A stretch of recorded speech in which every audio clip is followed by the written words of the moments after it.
TRP compulsory Tamil language eligibility test சொல் அதான் பார்க்க போகிறோம். பூ மலர்ந்தது, மாடு புல் தின்றது. ஒரு எழுத்தோ தனித்தோ பல எழுத்துக்கள் சேர்ந்தோ பொருள் தரும் வகையில் அமைகிறது சொல் அப்படின்னு சொல்கிறோம். மொத்தம் வந்து 3 வகை மொழி இருக்குது. தனிமொழி, தொடர்மொழி, பொதுமொழி அப்படின்னு சொல்லி 3 வகையாக பிரிக்கலாம். அது சொல்கிறது எது அப்படின்னா நன்னூலில் அது குறிப்பு இருக்குது. நன்னூல் ஞாபகம் வச்சுக்கோங்க. தனிமொழி ஃபஸ்ட்டு, ஒரு சொல் தனித்து நின்று பொருள் தருமான் அது தனிமொழி எனப்படும். ஸோ கண் தனி பொருள், படி தனியாக நின்று பொருள் தருது, அது வந்து பகாபதம் அப்படின்னு சொல்கிறோம். கண்ணன், படித்தான், இதெல்லாம் பகுபதம், தனியாக நின்று பொருள் தருது, அதனால் தனிமொழி. அடுத்தது தொடர்மொழி, 2 அல்லது அதுக்கு மேற்பட்ட தனிமொழிகள் தொடர்ந்து வந்து பொருள் தருவது தொடர்மொழி அப்படின்னு சொல்லுவோம். கண்ணன் வந்தான் 2 இருக்குது பாருங்கள். மலர் வீட்டுக்கு சென்றால் 2 இருக்குது, அதனால் இது வந்து தொடர்மொழி. பொதுமொழி, ஒரு சொல் தனித்து நின்று ஒரு பொருளையும் அச்சொல்லை பிரித்து நின்று வேறு பொருளையும் தந்து தனிமொழிக்கும் தொடர்மொழிக்கும் பொதுவாய் அமைவது பொதுமொழி அப்படின்னு சொல்கிறோம். 8 என்ற எண்ணை குறிக்கும். வேங்கைனா வேங்கை என்னும் மரத்தை குறிக்கும். இது ஞாபகம் வச்சுக்கோங்க. 8 என்ற எண்ணை குறிக்கும். அது தனிமொழின்னு போற்றக்கூடாது. வேங்கைன்றது வேங்கை என்ற மரத்தை குறிக்கும், அது தனிமொழின்னு சொல்லி போற்றக்கூடாது. பிரித்தா பொருள் தரும்.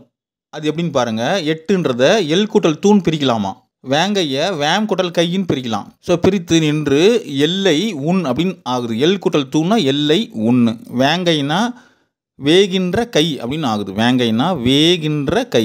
ஸோ எல் கூட்டல் தூண்னா எல்லை தின், வேம் கூட்டல் கைனா வேகின்ற கை அப்படின்னு சொல்லி பிரித்தா பொருள் தருது. ஸோ 8ன்ற எண்ணையும் எல்லை உன் அப்படின்றதையும் குறிக்குது. வேங்கைன்றது மரத்தையும் வேகின்ற கை அப்படின்றதையும் குறிக்குது.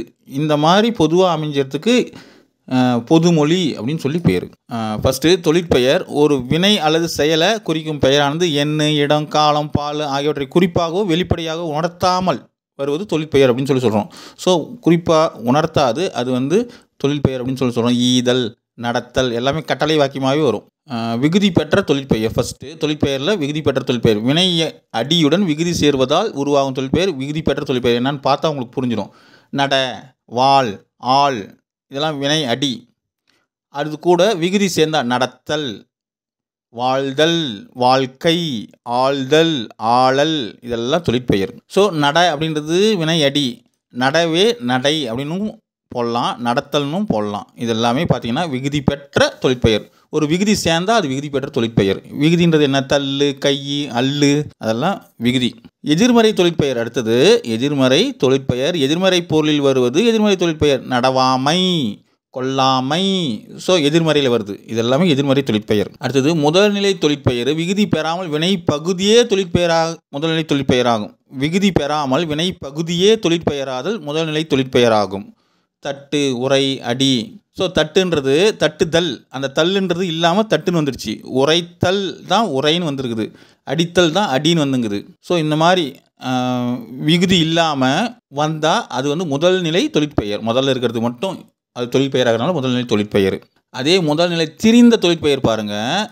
கெடுதல் அப்படின்றது கெடுன்னு இருந்தால் முதல்நிலை. கெடுதல்ன்றது தொழிற்பெயர், நல்லா ஞாபகம் வச்சுக்கோங்க. கெடுதல்ன்றது தொழிற்பெயர். கெடு அப்படின்னா முதல்நிலை தொழிற்பெயர். கேடு அப்படின்னா முதல்நிலை திரிந்த தொழிற்பெயர். கெடுன்றது கேடுன்னு மாறிடுச்சு, அது முதல்நிலை திரிந்த தொழிற்பெயர். சுடுதல் தொழிற்பெயர். சுடு அப்படின்றது முதல்நிலை தொழிற்பெயர். அதாவது சுடு மட்டும் இந்த விகுதி இல்லாமல் இருந்தால் அது வந்து முதல்நிலை தொழிற்பெயர். சுடுன்றது சூடு அப்படின்னு மாறிச்சுன்னா அது முதல்நிலை திரிந்த தொழிற்பெயர்.